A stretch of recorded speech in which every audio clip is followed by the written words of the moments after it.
देश में चल रही नफरत की आंधी को और बढ़ावा देते हुए बीजेपी की पूर्व प्रवक्ता नुपुर शर्मा ने नफरत की महफिल सजाने वाले न्यूज चैनल से पैगंबर इस्लाम पर टिप्पणी कर देश में चल रही नफरत की आंधी में पेट्रोल डालने का काम किया। देश में चल रही नफरत की आंधी को और बढ़ावा देते हुए बीजेपी की पूर्व प्रवक्ता नुपुर शर्मा ने नफरत की महफिल सजाने वाले न्यूज चैनल से पैगंबर इस्लाम पर टिप्पणी कर देश में चल रही नफरत की आंधी में पेट्रोल डालने का काम किया।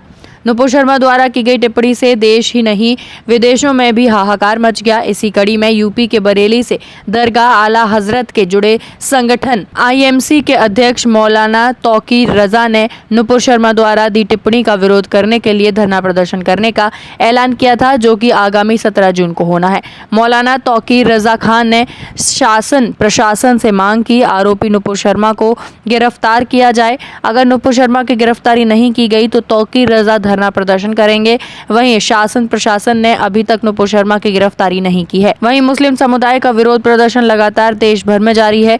यहां मौलाना तौकीर रजा खान द्वारा किया गया धरना प्रदर्शन करने के ऐलान का विरोध करने शहर के कई संगठन बाहर आ गए और प्रशासन को ज्ञापन सौंपकर मांग कर रहे हैं कि तौकीर रजा खान द्वारा धरना प्रदर्शन रोका जाए। आज ही हिंदू शक्ति दल के राष्ट्रीय प्रवक्ता एडवोकेट वीरेंद्र पाल गुप्ता ने जिला प्रशासन को ज्ञापन सौंपकर मांग की है कि तौकीर रजा के धरना प्रदर्शन के कार्यक्रम को रोक दिया जाए। वीरेंद्र पाल गुप्ता ने कहा कि वो नुपुर शर्मा के बयानों के साथ हैं। उन्होंने कहा कि नुपुर शर्मा ने जो कुछ भी बयान दिया है वो गलत नहीं है। हिंदू शक्ति दल के राष्ट्रीय प्रवक्ता एडवोकेट वीरेंद्र पाल गुप्ता ने प्रशासन को ज्ञापन सौंपने के बाद मीडिया से मुखातिब होते हुए जहरीले अंदाज में कहा।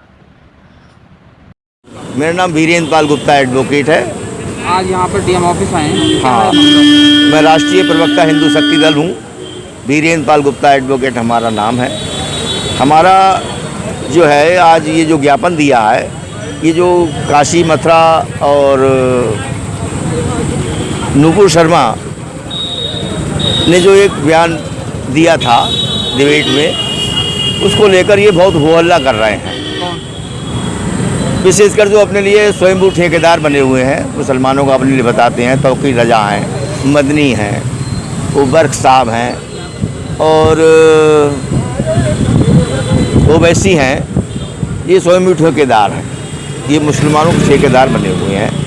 हमारा इसमें कहना ये है कि पहली चीज़ तो नुपुर शर्मा ने जो भी कहा वो कुरान की आयतें जो हैं, आयतें हैं और हदीस हैं, उससे समर्थित है। जो कुछ उसमें लिखा है वो उन्होंने बोला है। और उनके कुरान में यदि कोई चीज़ लिखी हुई है, उनकी हदीस में कोई चीज़ लिखी हुई है, तो उन्होंने ये कहकर उसका रिपीटेशन करके कौन सा अपराध कर दिया। यदि कुरान या हदीस में कोई चीज़ लिखी हुई है और वो ऐसी आपत्तिजनक है, तो मैं अपने उन लोगों से कि जो धर्मगुरु हैं मुस्लिम धर्म के, कि उनसे मैं रिक्वेस्ट करूंगा कि वो आयतें वहाँ से हटवा दी जाए, जिससे कभी कोई चीज़ ही उत्पन्न ही ना हो। दूसरी चीज़ ये है कि जैसे काशी में हमारी ज्ञानवापी मस्जिद है, मथुरा में ईदगाह मस्जिद है। ये जितनी भी मस्जिदें मुग़ल काल में, मुस्लिम काल में बनाई गई, जहाँ तक मेरी जानकारी में है, वो सारी की सारी मंदिरों को तोड़कर ही बनाई गई। कोई नई मस्जिद मेरी जानकारी में नहीं है कि जो बनाई गई। तो आपका कहना है कि उन्होंने कहा है वो सही कहा है? किसने?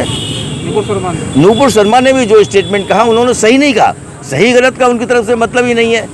वो तो ये है कि सही है या गलत है।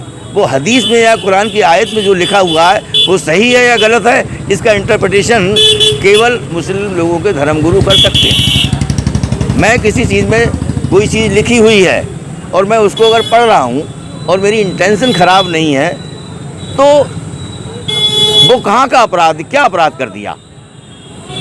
कुरान की बहुत सी आयतों में बहुत सी चीज़ें ऐसी लिखी हुई हैं कि जो आज हमारे संविधान के विरुद्ध है। जैसे ये जो मूर्ति पूजक हैं उनको मार दो और अपने धर्म को स्थापित कर लो। कुछ ऐसी चीज़ें उसमें हैं जहाँ तक मेरी जानकारी में है।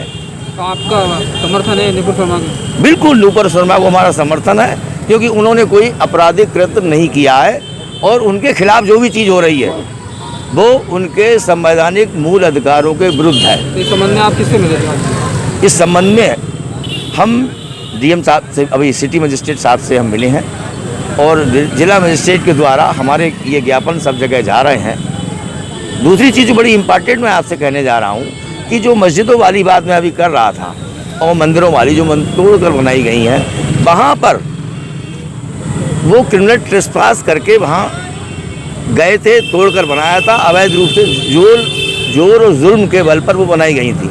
अब निरंतर उसमें बना रहना अपराध है। तो उनको लेकर जो भड़काऊ और उकसाऊ बयान दिए जा रहे हैं और उन उकसाऊ भड़काऊ बयानों के बाद में आज लोक व्यवस्था जो है भंग हो गई है। मुरादाबाद, फिरोजाबाद, अंबेडकर नगर, प्रयागराज, रांची, देश के कई हिस्सों में और ज़िलों में जो है, कानपुर आदि में कितना दंगा हुआ है, कितना नुकसान सार्वजनिक संपत्ति को हुआ है। ये किस वजह से हुआ?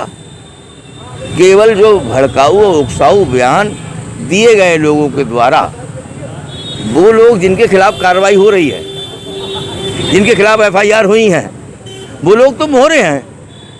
असल गुनाहगार तो वो लोग हैं कि जिनके उकसाऊ और भड़काऊ बयान देने के आधार पर ये दंगे फसाद और ये सारी चीज़ें हो रही हैं। दूसरी चीज़, हमने ये भी मांग करी है कि मौलाना तौकीर रज़ा खान ने जो 17 तारीख के लिए सम्मेलन आहूत किया हुआ है, वो विधि विरुद्ध है। उसको रोका जाए, प्रतिबंधित किया जाए और नहीं माने तो उनके खिलाफ कठोर कार्रवाई करते हुए उन्हें नज़रबंद किया जाए।